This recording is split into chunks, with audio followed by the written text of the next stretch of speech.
Finally CBSE ने 2025 के board examinee के फेट को, जो कैंडिडेचर के रूप में बोर्ड एग्जामिनेशन में भाग लेंगे, फाइनली सीबीएसई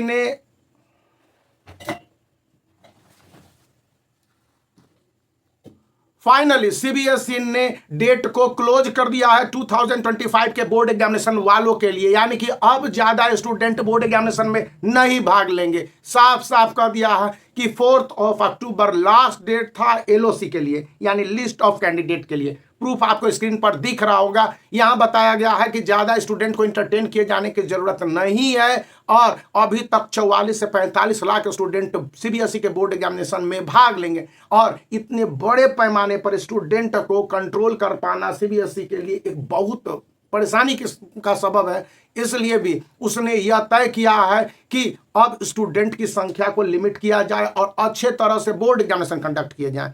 इसलिए भी अब ज्यादा से ज्यादा स्टूडेंट या फेक स्टूडेंट या ऐसे फ्लाइंग स्टूडेंट को लेने से क्या फायदा होगा, जो मेरी समझ काम करती है या बहुत सारे लोगों की समझ काम की है। कहा है कि क्लास 9th और 11th का रजिस्ट्रेशन भी कंप्लीट हो गया, यानी क्लास 9th के स्टूडेंट जो क्लास 10th में बोर्ड एग्जामिनेशन देंगे, क्लास 11th के स्टूडेंट इस साल रजिस्ट्रेशन कराएंगे तब ना 12th में बोर्ड एग्जामिनेशन देंगे।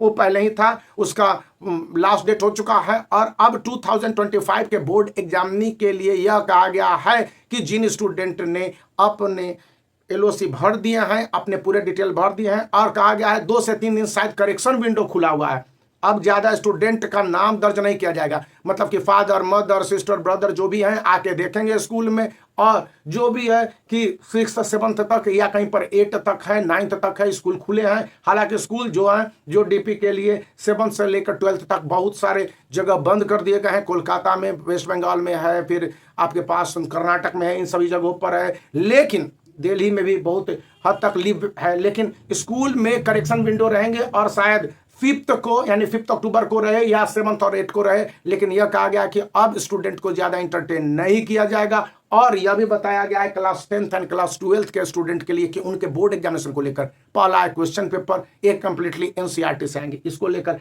किसी तरह के इफ्स एंड बट्स नहीं होंगे। इसी बीच एक बुक है जो कि आपके पास ऑल इन वन है, जो क्लास 10th के लिए है, और इससे शॉर्ट पीरियड में आप सभी सब्जेक्ट की तैयारी कर सकते हैं।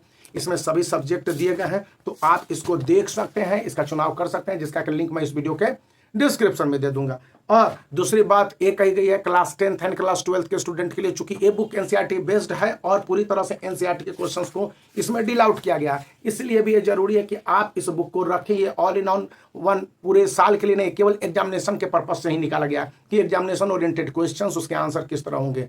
और यहाँ पर दूसरी बात बोली गई है कि एग्जामिनेशन के जो भी तय पैटर्न है, जैसे 20 क्वेश्चंस होंगे जो ऑब्जेक्टिव टाइप होंगे, और इसके अलावा जो 60 मार्क्स के क्वेश्चंस होंगे आउट ऑफ 80 मार्क्स, या 70 मार्क्स के क्वेश्चन जो क्लास 12th में होते हैं, उसमें आपके 25% क्वेश्चन ऑब्जेक्टिव होंगे। तो वैसे में ये कहा गया है कि जो रिमेनिंग परसेंटेज जो क्लास 12th के लिए बनते हैं, ये सारे जस्टिफिकेबल रूप से, जस्टिफिकेबल करने का मतलब है कि काफ़ी हद तक रेशनल और एनसीईआरटी के जो एग्जाम्पलर है, एनसीईआरटी के जो बेस्ट बुक हैं, या एनसीईआरटी के जो भी हेल्प बुक है, एनसीईआरटी के हेल्प बुक, उन्हीं से संबंधित रहेंगे। अब उसको काफ़ी टफ एग्जामिनेशन बनाने की कोई बात नहीं करता है, लेकिन स्टेप मार्किंग की बात करता है कि किस तरह से एग्जामिनेशन के प्रोसेस को डील आउट किया जाना है और कितने सेंटर होंगे और इजिली एक्सेसिबल जियो टैगिंग वाले सेंटर्स होते हैं। तो अब स्टूडेंट को इस बात की तैयारी करके रखनी है, और यहीं से शुरू होता है बोर्ड एग्जामिनेशन का आपका एक नया